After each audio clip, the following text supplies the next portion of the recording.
This is my Potter's Journal for October 2022. You've seen me make these little shots before, espresso shots. Today, on a potter's wheel, I'm going to be making some 9-pound jugs. Why 9-pound jugs when you very seldom even see me throw a pot on the wheel? I didn't turn the camera on when I did the 2-pound jugs. I didn't turn the camera on when I did the 4-pound jugs. So here goes today. Okay, let's see what's going on in the studio today.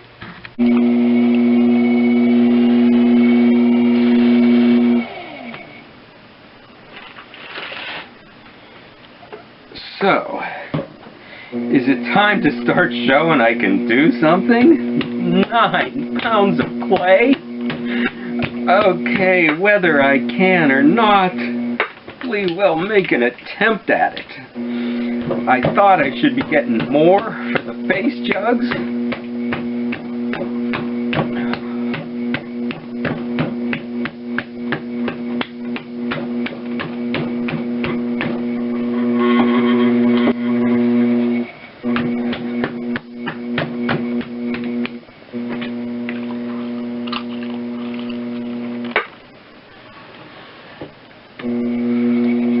I thought I should be getting more for the face jugs. It's something that I have had a little bit of success for. If I can't get anything more for them, well, maybe I can try making them bigger.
Okay. Oh, and my bats aren't exactly drilled and on here perfect. I hope we don't get a wobble in. This one seems to be fitting okay.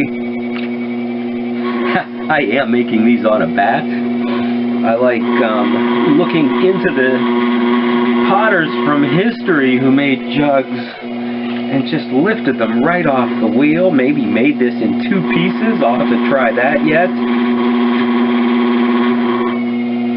And put the second piece on when it was still wet and just thrown, the way we don't see potters at all doing it today.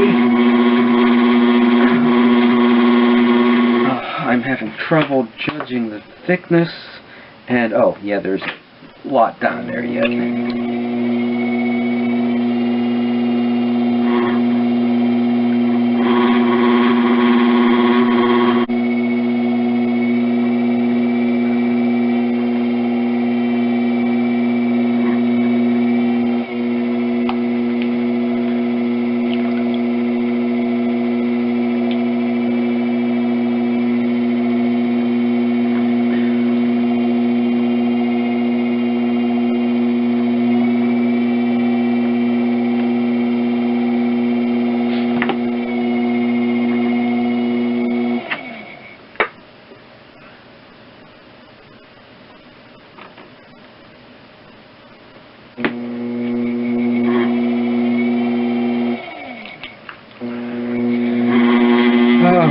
Okay, now,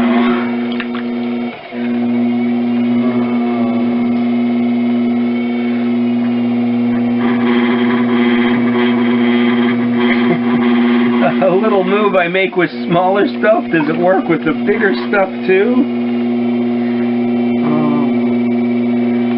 And the first bit of a pull with this hand, the thumb against the fingers, it works. Whoops.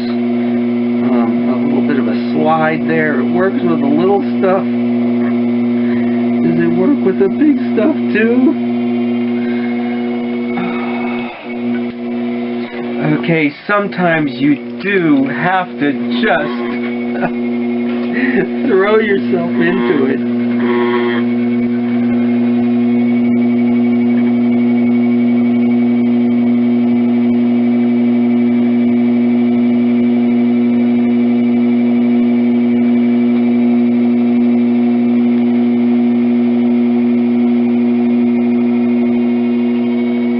So if we get this, wouldn't it be something to see in fast motion?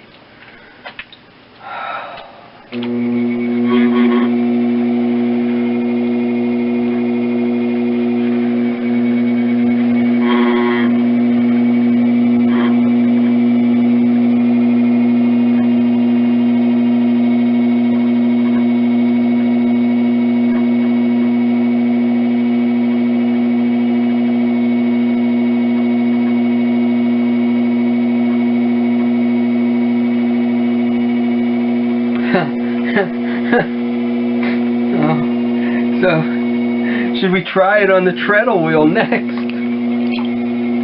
There's still a lot of clay here. These are going to be heavy. They're going to be heavy. But at some point, I don't know, maybe you do want it to be heavy.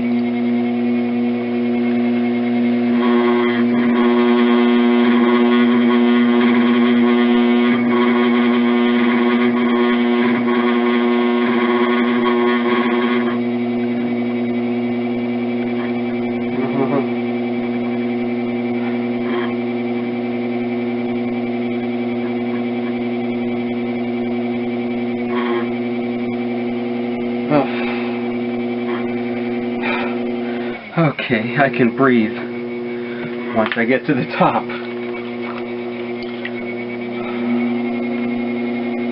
Now I think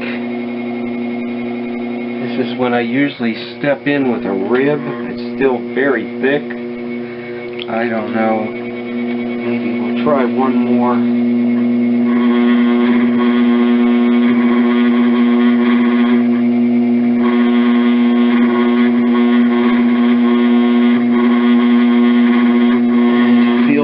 Dry now.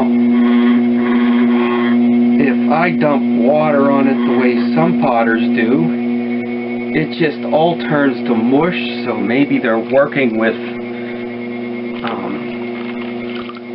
a stiffer clay. This is not I don't do how-to videos, but okay, my discovery of it, so maybe you can put your 2 and 2 together. I think this is where I usually switch to a rib and get some of that extra down there at the bottom. Maybe I need a different shaped rib because it also seems to cut in down there and make a groove.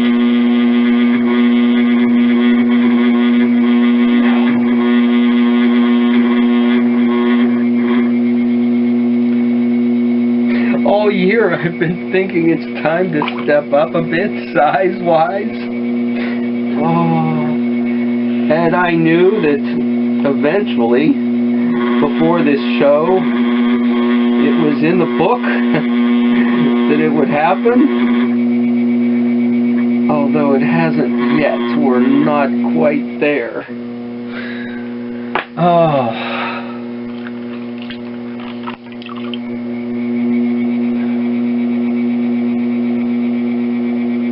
You know, that bottom was very, very thin. And, okay, it's still not very thin, but it felt like it was getting thicker. But, you know, that might be around the edge when I'm pushing the side in. I see there's some extra clay down there. And that's something that I just cut it out and trim it off. Reading of the crock and jug potters, they did a lot of that. I think they called it turning, and there were people who just did the turning. And some of it was done, I guess, after they're being thrown. Okay, I can get some more done there, but I want to see if I can get this closed in.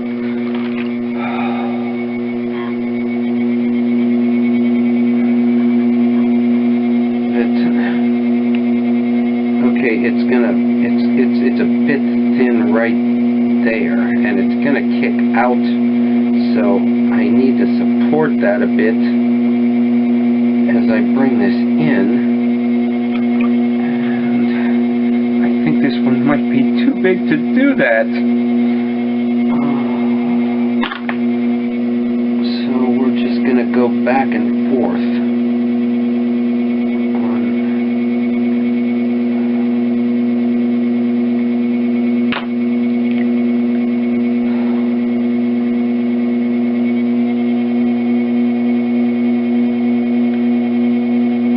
So I got a couple fingers way down there, trying to keep this shoulder from kicking out as I push this in. And unfortunately, because this was nicely centered at the top, and if I didn't have to have my hands down there, I think I could have kept it that way.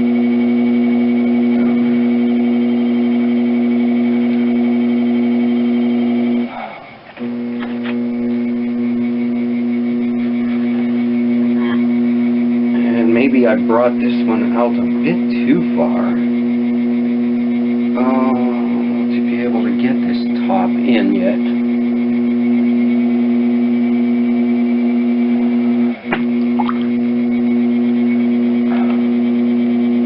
Okay, everything you do is changed every time you switch to a different scale. Small and miniature. Okay.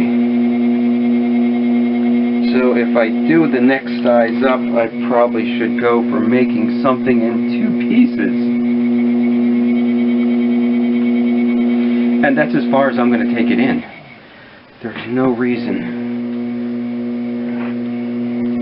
for it to have to be any narrower. Sides with the, I think it's getting out of control, is something I admire in other potters' work, when it looks like they took it as far as they could, and if they went any further, it would be out of control. And even that top, I am not going to cut it and give it an even top. I was looking at some of Dave the Potter's stuff and admiring that in his work.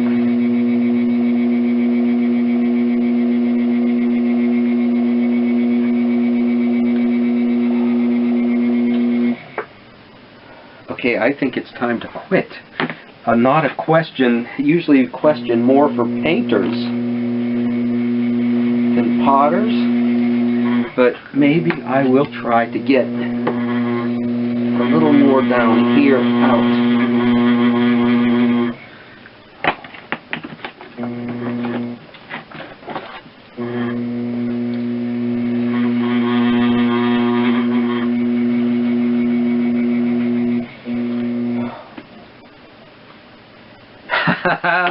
Okay, 9 pounds of clay.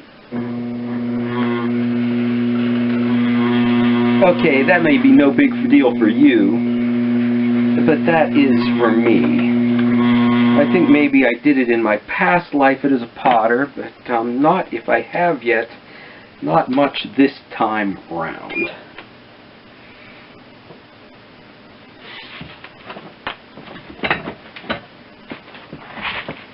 Unloading a bisque here, stacks and stacks of little stuff here. These are garlic grater plates. You've seen me do this before, but what I wanted to show you is you don't just move up to a 9-pound jug from that little stuff. You practice on flower pots first. Now here, I'm going to blame this on the summer humidity. I just had this happen a couple times recently, and this never happens at all. So, a lot of humidity in the air. Even though it had weeks to dry out, there was still water in it. At least that's what I'm my conclusion here. So this has been a good year for me in the pottery. I'm not going to complain about production ware when I'm selling what I'm making. I'd like to do more art pots. But these jugs, I'm going to attempt to trim them in an upright position. Okay, both me and the jug in an upright position while it's still on the bat. And if I can give them enough shape, I might call them moon jugs. So stop back and see what's going on in the studio next week.